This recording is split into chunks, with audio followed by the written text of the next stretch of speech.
This video is sponsored by RO Empire Private Limited. पूरे देश में लाउड स्पीकर को लेके एक घमासान चल रहा है। एक कांग्रेस वाले और राष्ट्रवादी हो या शिवसेना हो, वो एक आरोप लगा रहे बीजेपी के ऊपर में कि भाई ये लाउड स्पीकर बंद करने का काम बीजेपी का के वजह से हो रहा है। और बीजेपी वाले कर रहे ये स्पीकर जो बजा रहे हैं अदर समाज के लोग, ये कहीं ना कहीं इसको तूल देने का काम विपक्ष पार्टी कर रही है। लेकिन अभी नया महाराष्ट्र में एक नया मोड़ आया है कि लोग घरों के सामने में हनुमान चालीसा पढ़ने की बातें सामने आती जा रही है। और उसी को लेकर बॉम्बे में राणा के ऊपर में मुंबई में कार्रवाई की गई है।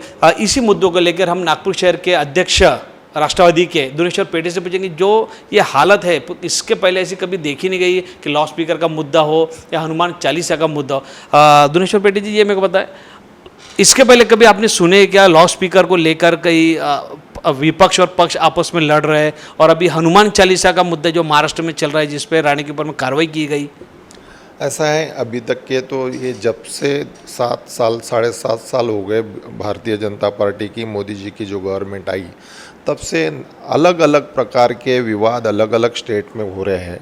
अलग अलग टाइप से दंगे भड़काने का काम हो रहा है। अभी जो भोंगे का जो प्रकार है, अब ये भोंगों का विषय आज का नहीं है, ये पुरातन से चालू है। अब जो परंपराएं संस्कृति है जिस किसी के भी धर्म की होगी, वो धर्म को अपन मान्यता देने वाला भारतवर्ष है, तो अपन मान्यता देते, सभी धर्मों का अपन मान सम्मान करते। आज ऐसा हो रहा है कि वहाँ पे भोंगे बंद करो, अन्यथा तुम्हारे घर के यानी वो सत्ताधारियों के घर के सामने जाके हम भोंगा बजाएंगे या हनुमान चालीसा बजाएंगे। ये कौन सी पद्धत है? आपको भगवान का हनुमान चालीसा का महत्व तो भी आपको समझता है कि हनुमान चालीसा का महत्व ऐसा जिस किसी को भी समझा, उसके वो हनुमान चालीसा बोलने से उसके पूरे जन्म के पाप और आने वाले संकट सारे कट जाते। और ये दिखावे के लिए किसी के घर के सामने जाके हम ऐलान करना, ये तो दादागिरी है। और इस प्रकार से आज तक के हुआ नहीं। और अभी ये जो हो रहा है ये गलत तरीके से हो रहा है। इन्होंने हनुमान चालीसा पढ़ना है या कोई भजन करना है, हम भी भजन करते हैं, हम भी हनुमान चालीसा पढ़ते हैं, लेकिन हमारे घर में ये दिखावे की राजनीति कैसी है और ये दंगे भड़काने की राजनीति कैसी है, जिस प्रकार से अभी हो रहा है, ये बहुत उचित नहीं है। नहीं, ये आपको लग रहा है कि जानबूझ के महाराष्ट्र में जो आज बीजेपी वालों ने करवाई या उनका कोई स्टर्न होगा? ये आपने पिछले कई दिनों से आप देख रहे हैं कि मनसे के नेता इस प्रकार की ये काम कर रहे हैं और इसके पीछे पूरा सपोर्ट सेंट्रल का और भाजपा का है। और भाजपा चाहती है यहाँ की महाविकास आघाड़ी को अस्थिर करना चाहती है और अस्थिर करने से यहाँ पे दंगे भड़कने से, लॉ एंड ऑर्डर ख़राब होने से इनको ऐसा लगता है कि ये सरकार गिरेगी। लेकिन मैं आपको विश्वासपूर्वक बता देता हूँ कि महाराष्ट्र की जनता इतनी सुलझी हुई है, इतनी होशियार है, वो किसी भी प्रकार से ऐसा होने नहीं देंगी। वो स्वयं स्फूर्ति से अपना, अभी जैसे कल परसों देख लिया कि कानून ने अपना काम किया, वो राणा दंपति को अंदर कर दिया, वो दिख ही रहा है।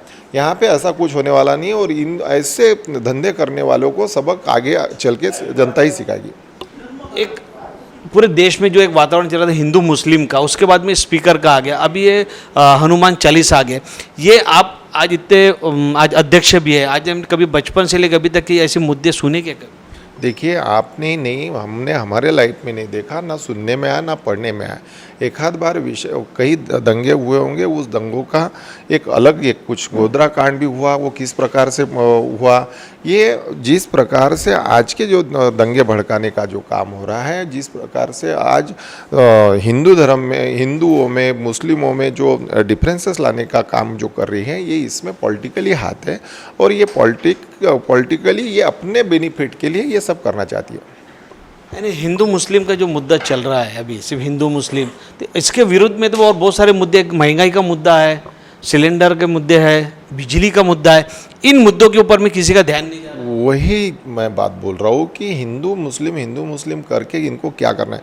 जो भाजपा इतना यहाँ पे पूरे देश के वासी, यहाँ के नागरिक बुरी तरीके से यहाँ पे महंगाई से त्रस्त हुई है। वहाँ पे महंगाई, आपको लग रहा है कि ये बीजेपी वाले जो केंद्र सरकार में बैठे, ये महंगाई की तरफ से ध्यान भटकाने का काम कर रहे हैं? 100% यही बात है कि जो यहाँ पे जनता को सुविधा देने का काम होना चाहिए था वो नहीं हुआ।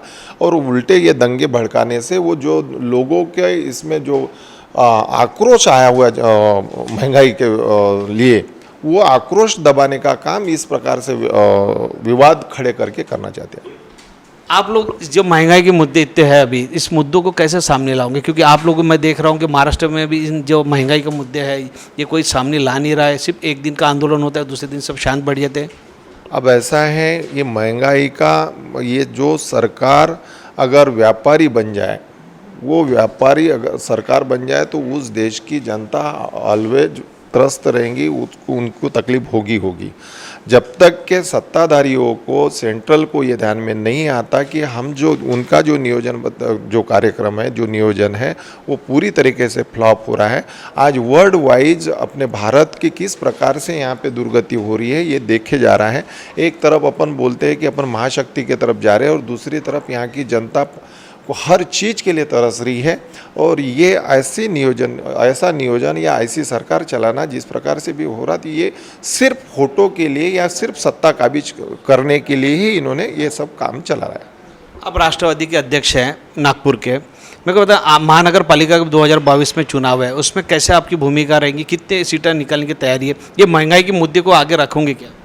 जिस प्रकार से भारत देश में भाजपा सरकार ने जो महंगाई, बेरोजगारी, अस्थिरता, जो कोविड में, कोरोना काल में जो अपयश वहाँ पे देश को मिला, वो सारे मुद्दे हम आम जनता को देके जाएंगे। 15 साल से यहाँ पे कॉरपोरेशन में बीजेपी की सत्ता थी, वो बीजेपी ने सादा सा एरिया में पानी देने का काम तक के नहीं किया।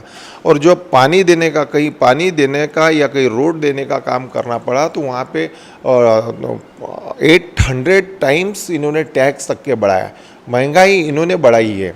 वहाँ पे सेंट्रल में बैठे तो वहाँ से वहाँ पे वो सेंट्रल वाले बढ़ा रहे, और यहाँ पे कॉरपोरेशन वाले जो लोगों की स्वराज संस्था है, ये स्वराज संस्था में भी इन लोगों का जो काम हो रहा है वो एकदम भ्रष्टाचारी रहा है। और ये सारे मुद्दे लेके हम आम जनता तक के जाएंगे, उनको ये समझाने की, और उनको जनता को समझाने की ज़रूरत नहीं। नागपुर की जनता भी बहुत ब्रिलियंट है, उनको समझता है किसने क्या किया है। यहाँ पे सीमेंट के रोड के नाम पे यहाँ पे महंगाई कितने बढ़ा दिया, मेट्रो के नाम पे टैक्स कितना बढ़ा दिया, और ये सारी चीज़ें लोगों को जनता को जानती है, जनता जानती है। यहाँ पे एक जो राइट टू एजुकेशन का जो फार्मूला है, वो एजुकेशन तक के अपन गरीब लोगों को, कामगार वर्ग के लोगों को अपन दे नहीं पाए, और कॉरपोरेशन की सारी जितनी भी स्कूलें हैं वो सारी बंद करा दिए। तो ये आम जनता को जाके हम समझाने की पूरी कोशिश करेंगे, और ताकि जो 15 सालों में इन्होंने अपने नागपुर शहर को, जो टॉप 10 में था, वो टॉप 10 में से 31 तक के गया, ये भाजपा के वजह से हुआ, ये समझाने का पूरा काम करेंगे। राष्ट्रवादी में एक प्रशांत पवार भी है आपके, उनने भी कई बार मेट्रो के मुद्दे उठाए, उस पर अभी तक के कोई रिजल्ट नहीं लगा और उस पर कोई आंदोलन भी नहीं हुआ। ऐसा है, हम ये गूंगी सेंट्रल की सरकार के पीछे लगे हैं, हम वहाँ पे लड़ाई कर रहे हैं, हम यहाँ पे आंदोलन कर रहे हैं, लेकिन आपको सबको पता है कि ये भाजपा सरकार, मोदी सरकार किसी की भी सुनने को तैयार नहीं है, वो अपने मन से चलाएंगी। लेकिन मुझे ऐसा लगता है कि आने वाले समय में जनता इनको सबक सिखाएगी। ये थे अध्यक्ष राष्ट्रवादी के। इनका कहना है कि महानगर पालिका चुनाव में तो इन लोग अपनी सीट निकाल सकते हैं, और जो बीजेपी के जो अभी तक के जो महंगाई के मुद्दे वो भी लोगों के सामने में रखेंगे। कैमरामैन दिनेश के साथ रितेश बोरकर, महाराष्ट्र टीवी 24 के लिए।